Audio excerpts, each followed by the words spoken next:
Well, another year has gone by. It really feels like yesterday I'm still talking about 2021 games, and here we are, already at the end of 2022. So much stuff happened, for better or worse, especially in gaming. Lots of stuff happened, lots of games being released, some games were good, some games were bad, and today I'm not gonna talk about what the best games released this year. Instead, I want to talk about games that I were able to play this year. Keep in mind, any games that I were able to play this year will be included in this top 5 list. If you watch my 2021 video, I talk about games that I were able to play in that year. So coming to 2022, same thing, I talk about games that I were able to play this year. As always, if you enjoy what you see, be sure to like, share, and subscribe, and turn on the notification bell so that you won't miss a thing. As always, this list is not in particular any order. Without further ado, let's begin. I started playing Resident Evil games since late 2021, and I already completed the classic series of Resident Evil. So going into 2022, I continue on with the Resident Evil saga by completing the modern trilogies series, whatever you call it, starting with Resident Evil 4, 5, 6, 7, and eventually Village. But only one can make it into this list, and eventually I went with Resident Evil 7. Resident Evil 7 managed to scare me multiple times. You can feel the sense of dread surrounding you when you are playing it. Even when you think you are safe, you are actually not. It's even immersive when the whole game is in first person mode. As if the third person isn't scary enough, you now take control of the guy from the first person perspective, and that's how the game becomes more scarier. Like, you can't even predict what's gonna happen, like what's gonna pop out in front of you, you don't know. So when the jump scare happens, it comes right at your face, and unless you replay the game multiple times, in which I didn't yet, and like I said, everything in first person is really immersive, and it feels like you are in the shoe of Ethan Winters, like getting punched in the face, chopping your hand off, Jack busting through the wall, etc.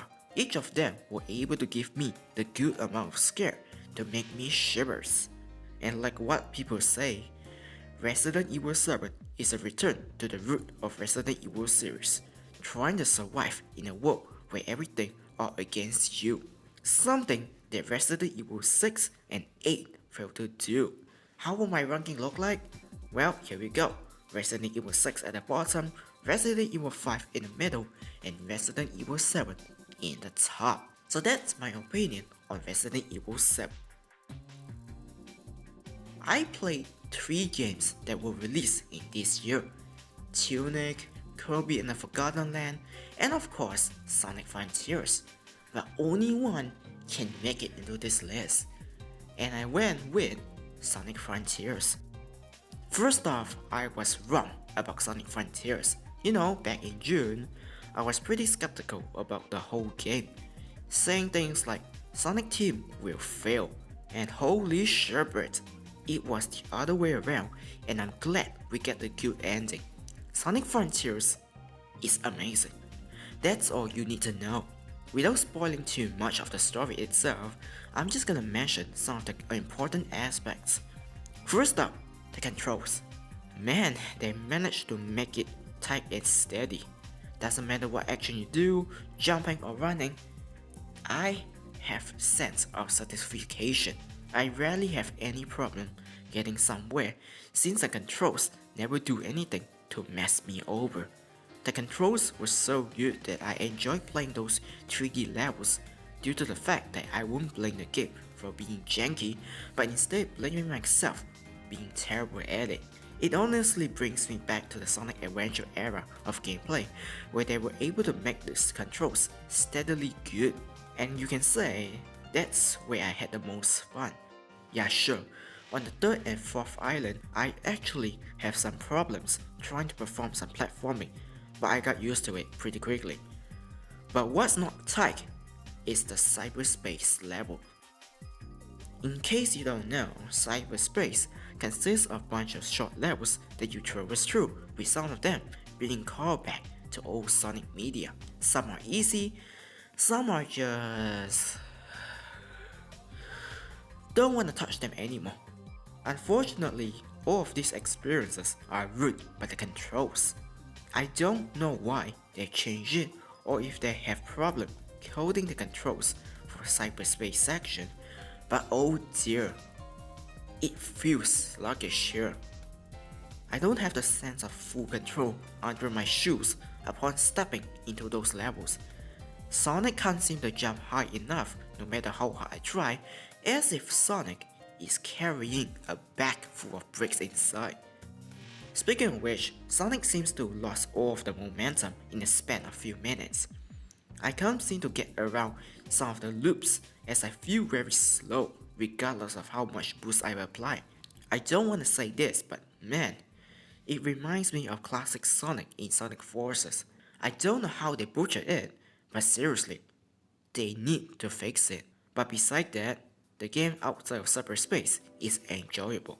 I love traveling around each of the island as I have the good controls with me. There are tons of side quests to do which are pretty fun time wasters. Despite not being able to play some of the Sonic characters, the interaction with his friends are hilarious and great to listen to. It makes me feel less empty in this barren land while attempting to fight Mr. Egghead. Speaking of fighting, you bet I'm gonna mention the music. Dare I say, all of them are top notch. Fast paced, rock, metal, you name it, they have it. And oh boy, my playlist is pretty much full of the game soundtracks and I don't regret it. Even the boss fight has some of the most kick-ass music. It makes you want to push beyond the limit. It is that good. When I first encountered the first Titan boss and the soundtrack kicks in, I was like, oh boy, it's on! If you play it, you know what I'm saying. It sucks that we can't seem to replay the boss again, but oh well, not a deal breaker.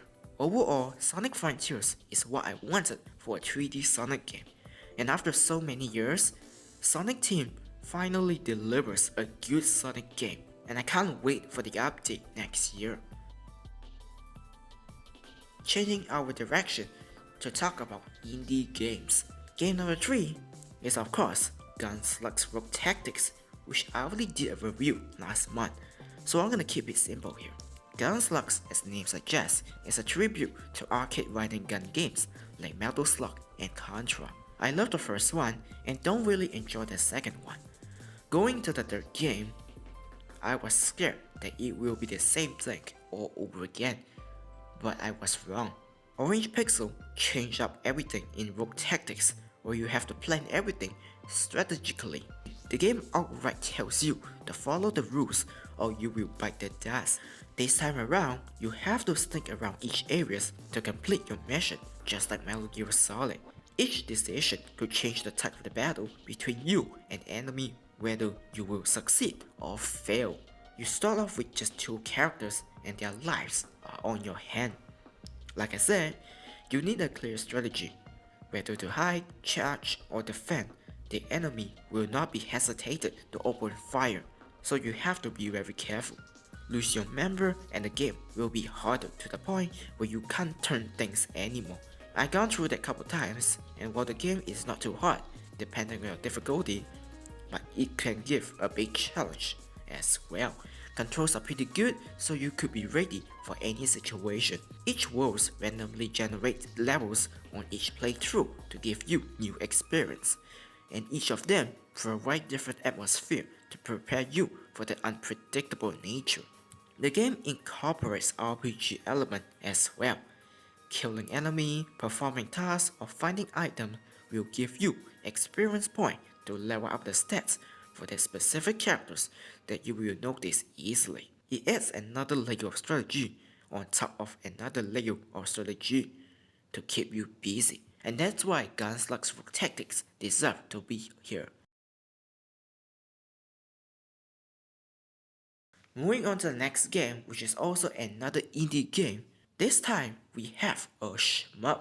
Super Hydora. Originally, it was released as a free game in 2010, but 7 years later, the developer Loco Malito expanded the game with the release of Super Hydora. The new levels, better graphics, and improved gameplay. Super Hydora itself plays like a traditional shmup. If you're familiar with the games like Gradius, R-Type, then you will be very familiar with this one, as this game draws inspiration from those. And yes, I say Gradius. I know it's supposed to be Gradius, but I'm gonna stick with Gradius. Deal with it. Anyway, you play as a human piloting a ship to blast through the alien defense line across the galaxy. From time to time, you are being told to select a mission in a branching pathway. Each of them contains specific power-up. Just like any other shmup, the stages will be vary depending on their difficulties. You might fail a couple times, but trust me, it's part of the learning process. You are able to memorize the section where you get constantly stuck on and then using it as an experience to conquer the obstacles. That's the magic of shmup, and when you're able to beat the level, your reward will be one of the many available power-ups that will seriously make your game much easier. Each level has their respective environment to make you feel immersed within the alien world or try to turn things around. I don't want to spoil it, just so you can get the full experience when you play it. I already beat the game, but from what I heard, if you beat the game without using continues, you will get a really cool ending. Not sure what it is, but I will try to deal with it when I can. Overall, great graphics, awesome soundtracks, and wonderful gameplay to remind you the good old days of shmups. And finally, for the final game I played this year, it's a game that I don't need, but I still love it. Sega Rally. Yes, I heard about this game multiple times, but it wasn't until this year that I was able to play. Don't judge me. Anyway, Sega Rally, a household name that needs no introduction to any Sega fans, and I kinda regret not playing it many years ago. For starters, you pick one out of the two cars, race across 3 tracks, and try to finish first. Plain and simple. But what makes it fun is the simplicity. Yeah, it might sound like having only 2 cars is lame, but when you take into the account the game you're playing, honestly, you don't need more than that. You then race across 3 tracks. Well, 4, but only if you're good enough, starting with desert, forest, and mountain. Notice any similarities? That's right, all 3 tracks take place around the nature. Unlike other Sega races where you race in an enclosed area, here you have just trees, hills, and tunnels to navigate through with not much to worry about. That means you will have less pressure on your hand. Well, you also have time limit, but besides that, you don't have anything else to worry about. So if you ever run out of time, don't feel guilty. Even the game over screen makes you feel warm. The game as a whole is like the one uncle. Whenever he's around, you always have great time. It makes you feel warm inside, and it never goes away. And that's why Sega Rally earns a spot here. So yeah, those are my top 5 games that I was able to play this year. And yeah, I had lots of fun playing them. It's just my personal opinion, and I would love to hear your opinion down below in the comments. Before I go, here's some honorable mention that just didn't make the cut. Racing Lagoon, a really fun racing game mixing RPG. Klonoa Heroes, when Klonoa meets RPG. Tunic, Kirby and the Forgotten Land. Gakirenden, Sorelian, and finally Knight Rider the Game 2.